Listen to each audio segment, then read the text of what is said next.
All right, real quick before we get started, everybody. I was in here last week with Cheryl and Greg, and Greg has done a real nice job of tuning up the microphones. Now, here's the thing about it. This goes for staff and council members. You have to be speaking at it. And actually, we've got a little test mic here to see if maybe a longer mic will help make it easier for everyone to be heard. So I think the microphones are tuned very nicely, but you have to be talking at it. Apparently, if you're within 2 feet of it, it should pick you up just fine as anything. So please lean in, speak directly at your microphones. It'd be greatly appreciated. So at 6 o'clock, we'll begin the work session. There's one discussion item, and that is advisory committees.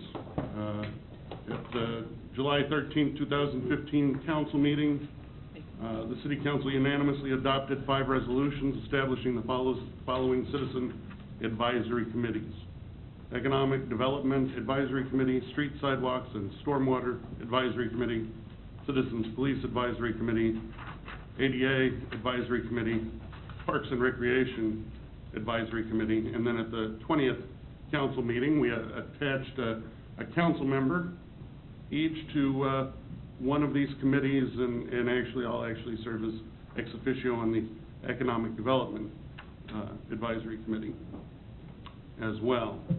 At the August 17th meeting, we appointed members to the Street, Sidewalks, and Stormwater Committee. And at the September 21st meeting, we ran into some problems, and in October 5th meeting, the council considered wanted to see what the council was going to consider a revision to the resolution establishing the Economic Development Advisory Committee, but concerns were raised and the item was tabled so that we could have a work session and discussion this evening. So that's all the presentation that I have. If there's anyone that's present that would like to make public comment regarding tonight's discussion item, now would be the opportunity to step to the microphone, state your name and address for the record, and be heard.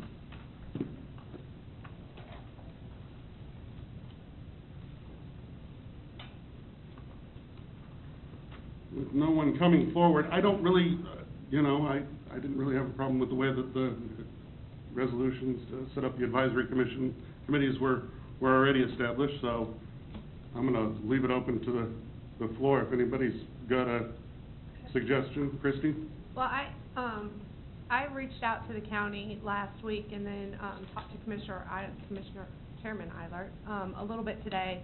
They actually handle committee appointments 2 ways.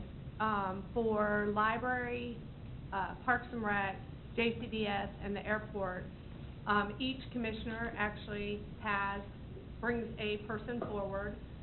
It is actually a consent agenda item, but what they do that may be a little bit different than what we've done is each person's nominee is communicated to the rest of the commissioners via memo, and then they are asked to contact that commissioner if there's any issues with the nominee by a certain date, and if not, then it's added to the consent agenda. Looking back and then talking to Chairman Eilert as well, they had one issue about 4 years ago. Some commissioners had issues with one of the appointments. They reached out to the nominating commissioner. The nominating commissioner said, fine, I'm still bringing him forward. It was still passed on the consent agenda. They have some other committees, mental health, civil service, in which Chairman Eilert is the sole appointer, but he did say that he reaches out to each of the commissioners, solicits feedback. However, he has the final say. Again, those are put on the consent agenda, and they've never had one not pass.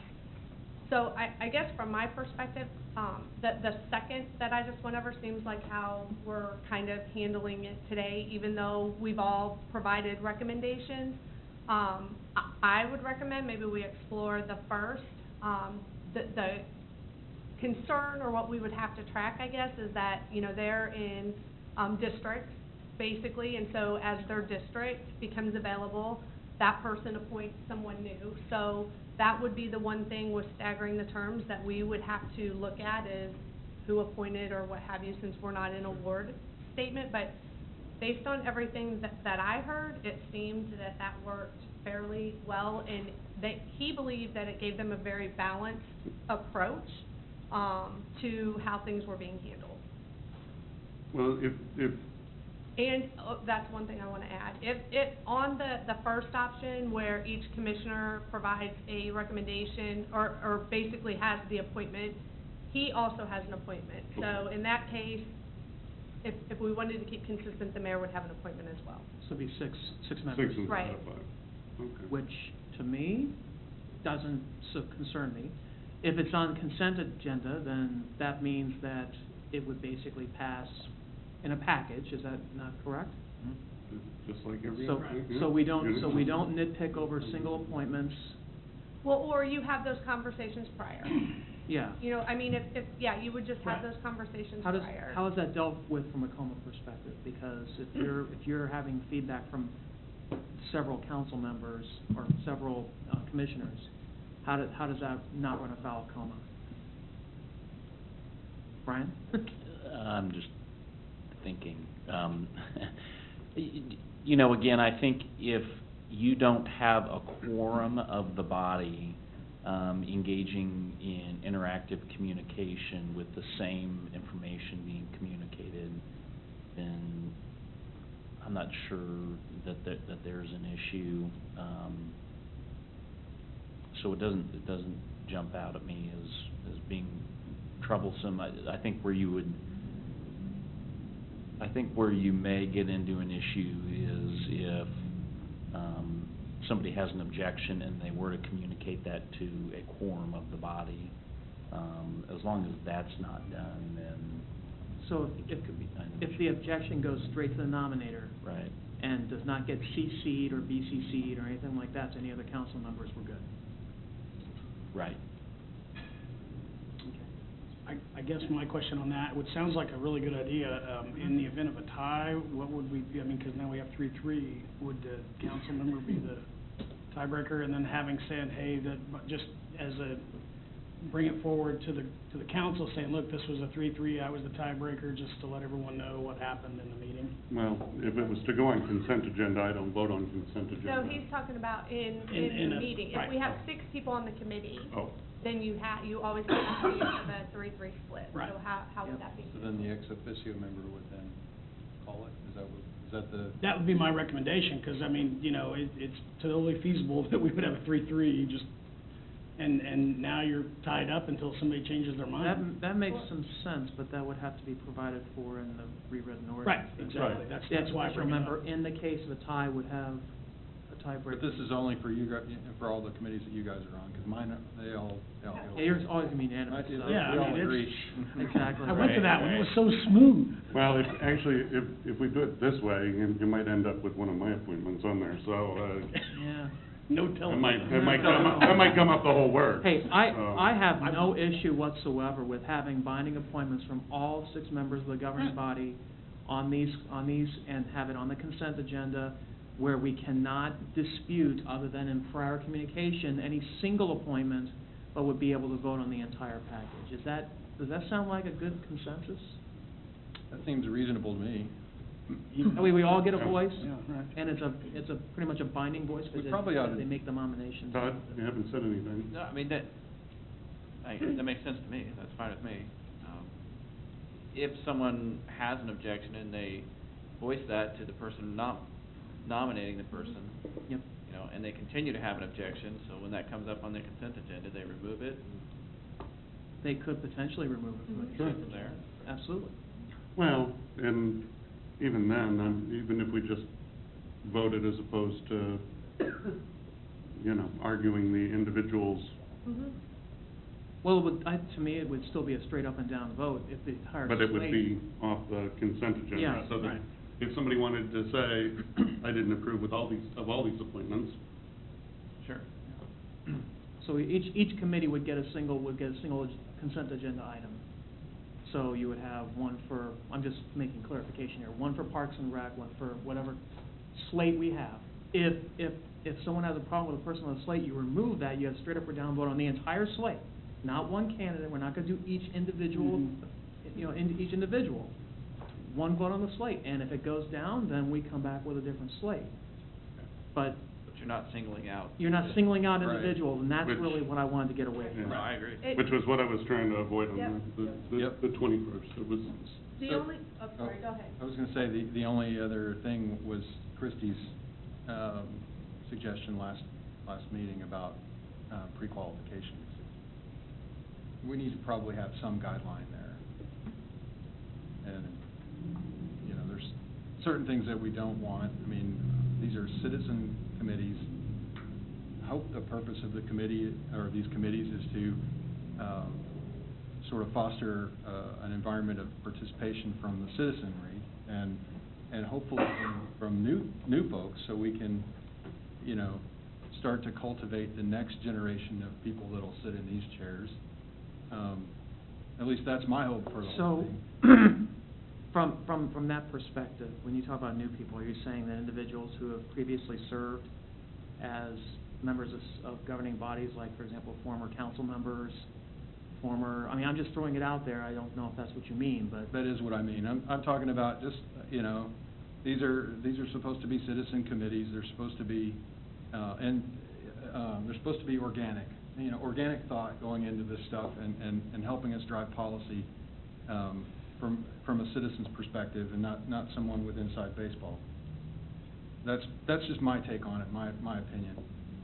Okay, let me play devil's advocate then, if you don't mind. no, go ahead. Okay. Because you're beating me to something No, possibly. I don't know, but I'm gonna play devil's advocate here. There are individuals who are citizens of this community that have invested a lot of time and effort into serving the community in many capacities. They have something to say. What alternative venue would you then offer if you're saying they cannot serve in a advisory capacity? Very simply, show up to the committee meetings and speak out when there are, public comments allowed. Stand at the podium. These are things that I will do when I step down from this. You're not gonna see me, volunteering for any committees, because I feel like, we need to push other citizens forward.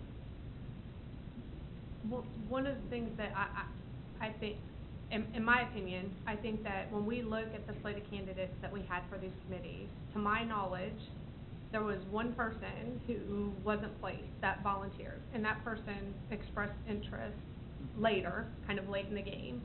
So I don't know that, it's not like we have 100 people on a wait Yeah. list. Right. So precluding people because of, I guess here, my thought is, anyone can express interest, and now that we have where in a council member will bring a person forward, they can express interest, and then allow the committees to foster that balance between, people who, because I honestly think, just looking at the names, if everything would have went forward, I think that we actually have there's a lot of new people that haven't been engaged.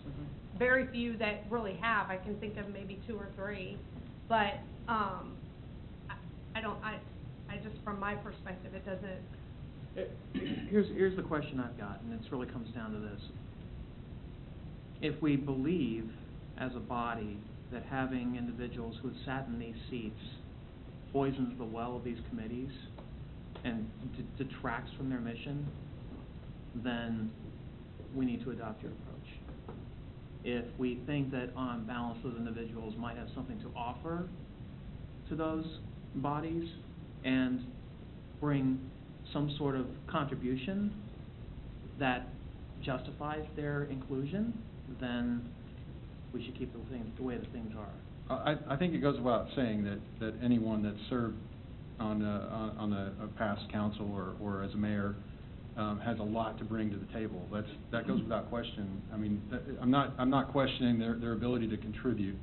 I'm just questioning the capacity in which they contribute, and whether or not we should allow that to so heavily influence a committee. That's all I'm bringing up. And like I said, it's not against any one individual. I feel the same way about myself, that once I'm done here with this elected role, I don't feel like I should be eligible for serving on a commission, utility advisory commission or anything like that. I'll sit in the audience and make my comments, and stand at the podium and make my comments. See, I guess I don't agree with that. I don't think you should automatically exclude those people. I mean, there may be various reasons for why they're not serving anymore, but I think just to automatically say we don't want, them back on the committees and things, I think that's kind of, there could be candidates out there that would be good for that position. I think, they may have great knowledge in areas that we wouldn't even know about, especially like for the economic development. I think someone who's worked with economics, with the city, done some of that stuff in the past, I think would offer some good insight to that, and I think that's an important committee right now. I don't like the idea of being exclusionary, and if we're gonna adopt approach like what Christie has suggested, where each of us gets to nominate one person, then Lee, you nominate somebody and you make sure you don't nominate somebody that served before, and maybe Todd feels like it's okay to. And I think if we're all just respectful of each other's appointments, and handles it a little bit offline, if there's a disagreement, that we ought to be able to get committees formed and moving forward quickly. But I don't like the idea of being exclusionary at all. I can see where maybe we could, wouldn't be in favor, if I guess new people were available, maybe for the pool, that would be, you pick the new people over the people who've already served. I mean, that'd be kind of a nice middle of the road option, but again, it's each of us individual choice. And I think that I'd like to see more new faces than old faces. That's just me personally.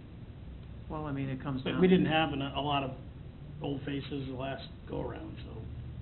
Well, to be honest, there's a lot more new people now that are involved than there were of the old guard, but I mean, by that fact alone, we're gonna have a lot more new faces. Right. I would tend to, here's the thing, there's a lot of times when individuals leave office because of mitigating circumstances, we've had council members resign, we've had, things like that happen because, it wasn't that they lost an election, it was that they just couldn't, operate in that capacity anymore. Right. I mean, why should we penalize those individuals and not allow them to be on a committee? I don't see it as a penalty, and I don't see it as exclusionary either. I see it as inclusionary for people that haven't had the opportunity to serve in the past. But it's okay. I'm not tied real hard to this. I'm bringing it up because Christie brought up we do need to have some qualifications or some pre-qualifications, maybe. I mean, it was kind of a suggestion last time, and I thought, yeah, there are some pre-qualifications that I have in mind. I like the pre-qualification for Citizens Police Academy, specifically because those folks have all been through the background check that's required that's prerequisite for participation in the Citizens Police Academy, and it's also it shows a demonstrated interest in police operations and involvement, and of course, Citizens Police Academy graduates go on to volunteer with the police department at their various volunteer functions. I'll go a different direction with that. I'm of the opinion that we don't want to be exclusionary at all, even with the Citizens Police Advisory Committee, simply because, and especially with that committee, because the purpose of it is to improve communication between the police department and the community. And I don't have any problem with anybody that's been brought forward so far. well, I'll double back on that we currently have brought forward. But, you know, if we limit it too much, then what about somebody that's an elector of the city, that they're 21 years old? What about a parent that stays at home with their kids but hasn't had a chance to get through the police academy, maybe doesn't have an interest in it, but is interested in communication between the police department and the community? And I think, I hadn't even thought about that. I was visiting last week with Chief Kirk. He's in Minnesota right now with a little bit of health problems at the Mayo Clinic, but he was the first one that brought that to my attention. He's like, if I was doing a Citizens Police Advisory Commission, I'd get all people that don't know anything about the police department, so that the police department can educate them, and the community can educate the police department, and we can get a flow of information going back and forth. And I thought, you know, why didn't I think of that? But sometimes you get good suggestions from sources that you don't necessarily expect, and he used to be part of the Gardner Public Safety Team, which means he did police and fire department work.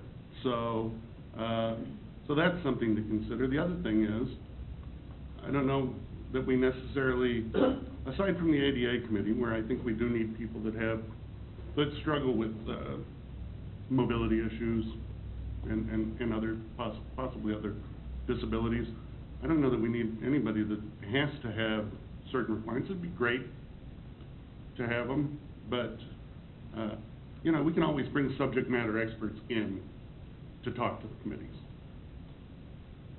So I really don't want to be exclusionary, and I want them to be, you know, citizen electors of the city, and that's about it. But that's just me, and honestly, I don't get a vote on this. Well, here's the thing for me, since the Citizens Police Academy thing got brought up, and I'm in charge of that, you talk about the information gleaning back and forth between the citizens and the police department. That's exactly what the CPA does. And if we have people who are CPA graduates, they've already gone through this, they're already up to speed on what's going on with the department, that's where I think the real advantage is versus going to a meeting once a month and learning about what's happening. And any folks who couldn't make it to CPA, I would, again, like Lee brought up, I would love to see them at a meeting that we have to get information and ask questions and do all that stuff at a citizens advisory meeting. To me, either if they're a current law enforcement or previous retired or whatever, or a Citizens Police Academy graduate, it just helps launch that, no differently than we don't want folks on the economic development who don't really have any idea what economic development is. Well, I think that's where it goes back to the individual people of the governing body selecting the people that they think will do best. Maybe I select somebody that doesn't have a background in law enforcement or hasn't been through the Citizens Police Academy, but it sounds like you probably would, and some of the others probably would as well.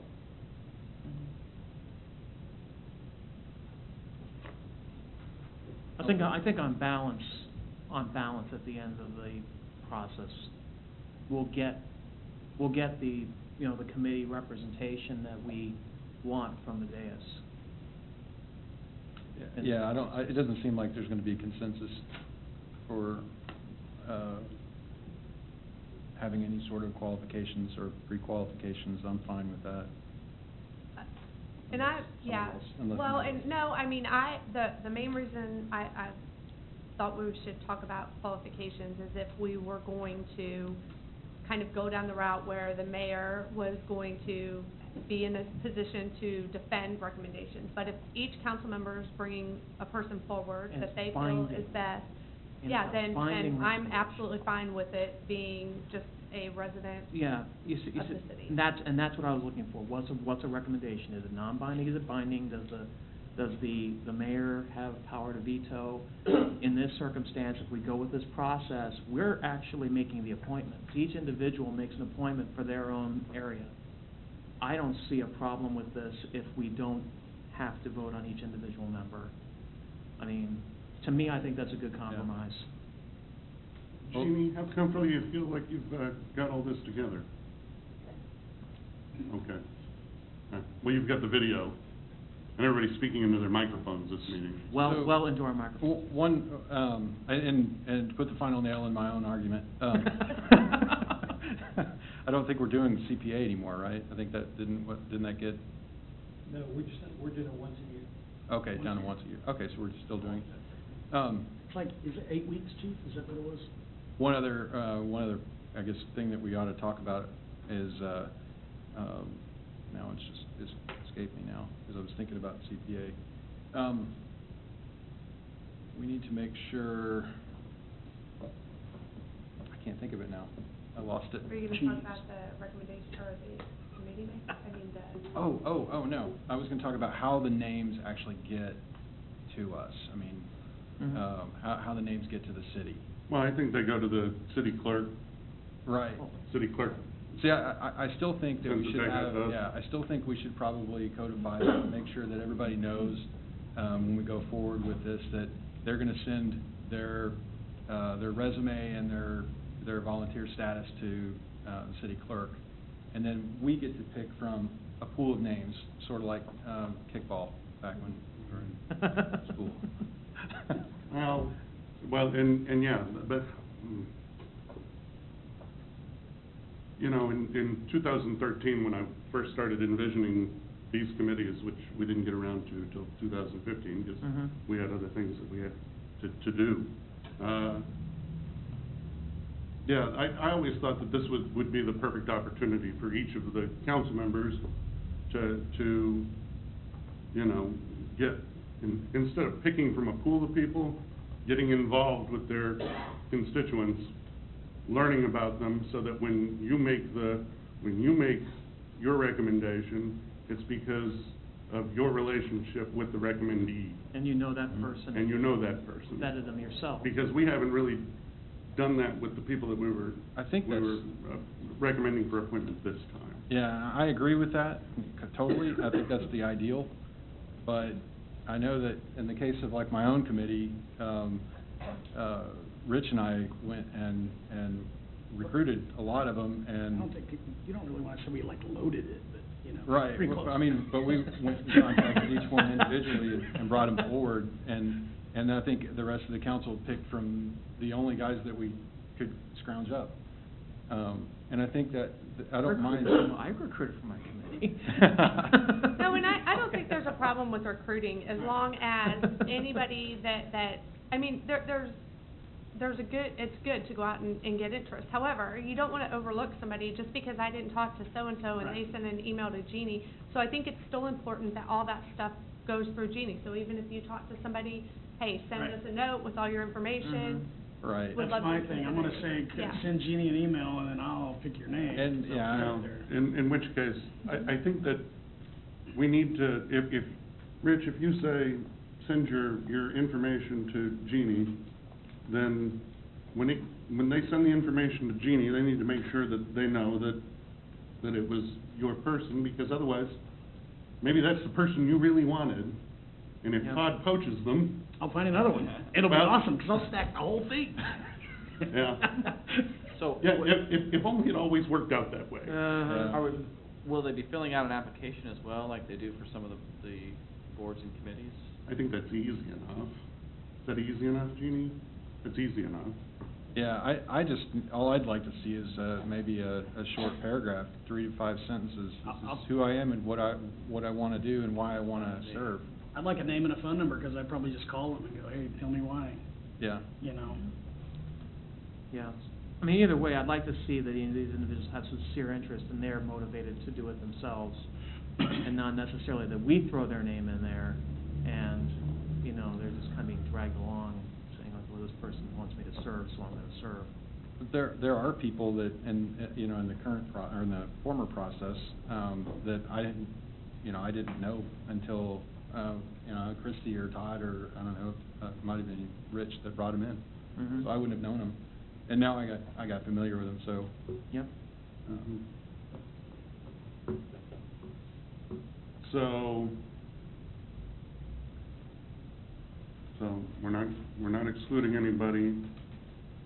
Citizen electors of the city, send your information to Jeannie with 25 words or less, why you want to serve on a particular committee, the name of the person that recommended you send your information in. And of course, people can just send their information in, hoping to be picked by one of the council members or mayor. Jeannie communicates the list of people out to the council members, the governing body, and everybody can make their selections, let Jeannie know, she can share that with everyone else. Yeah. Yep, and then we have like a 14-day period where we can, the list goes out to the group. We can voice objection if we want to, Have one, yeah. to that nominator. And then after the 14-day period, they're frozen. They get put on agenda, and then the meeting takes place and we vote the slates. Does that sound right? That sounds good. Yeah. So 14 And days I- gives us plenty of time to register our objections. Sure. Just so we're clear, when we, let's say Rich gets a volunteer for a committee, he can submit that name to Jeannie and with that person's information also, right? So the council members can submit names, that becomes our recommendation at that point. You all right with that? Yes. Yep, I'm good. Steve? So then, That's fine. Fine. Yep. anybody else that just goes into Jeannie, becomes part of the pool. So it's not, so a council member that doesn't have someone to recommend gets to choose from the pool. Does that sound good? That's fine. Yeah. Now, the interesting part will be, well, crafting the resolutions, but I have faith. This should be pretty simple. It looks like it's giving Cheryl a headache already, but that's okay. No. She'll figure it all out. I think I have faith. that's probably actually the simple part. I do have one other thing. If we're doing these for the 4 remaining committees, I think we can grandfather the members of the Streets, Sidewalks, and Stormwater Committee. With your recommendation. With my recommendation being added, but, Mhm. we're gonna have to change the qualification language. That's fine. Okay. We also are gonna do the ex officio member votes if there's a tie. Are we gonna go with that too, or? I think that's prudent. I think that has to happen. Yep. Yeah, probably, That's yeah. it. that- I mean, that- that makes the sense. chances of a tie are remote, but we need to have Just in case. a provision in there in case there is a tie. And this doesn't impact, the Streets, Stormwater, and, Sidewalks Committee next meeting. We're still having our next meeting, right? Yeah, nobody, Yeah. we're not slowing down progress any more than Right. we probably have already, Mm-mm. so. Anything else? Yeah, I have one other question. So with the existing candidates that we have, Sure. are we gonna, what are we doing with them? Well, I don't, aside from the economic development, I mean, I guess Parks and we Rec and need to start ADA over, or haven't we been good? published. Okay, Yeah. I mean, it's up to the individual council member if they. okay, that's. For- I just for the wanna ones make sure that- we're not that gonna haven't been start published. something else. I'd like to, Got it. I'd like to be able to retain my recommendations for the existing committees. Okay, I And agree. have No, those that's a grandfather, or. Personal committees. choice, okay, got it. Yeah. personal choice of the But we governing can, body member. but we can send what we can do is we can send an email to Jeannie and Sure. confirm that these are the people that we continue to want to recommend. Sure. That way we don't leave these people who have already expressed an interest in the lurch. Right.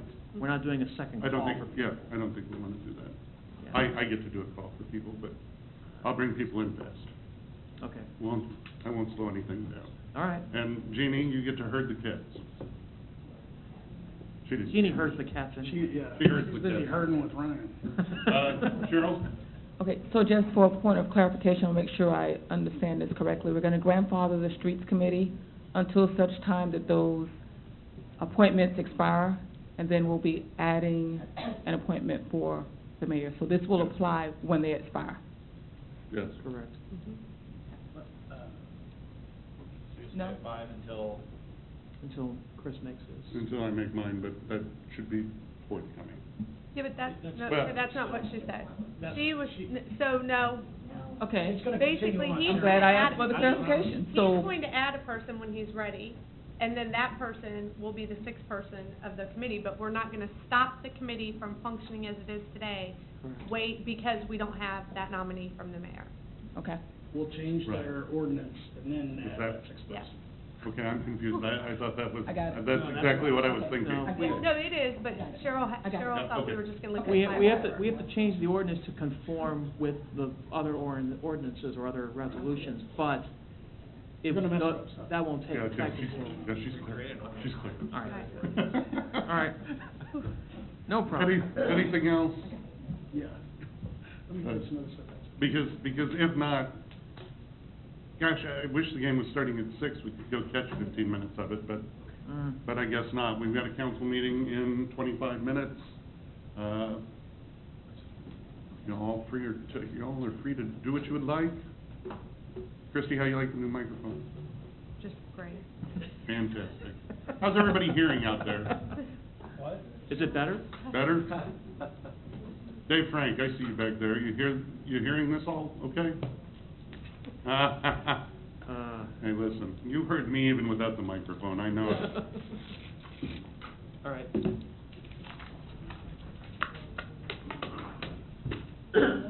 Good work, Christie, by the way. Chasing that down, that's good stuff.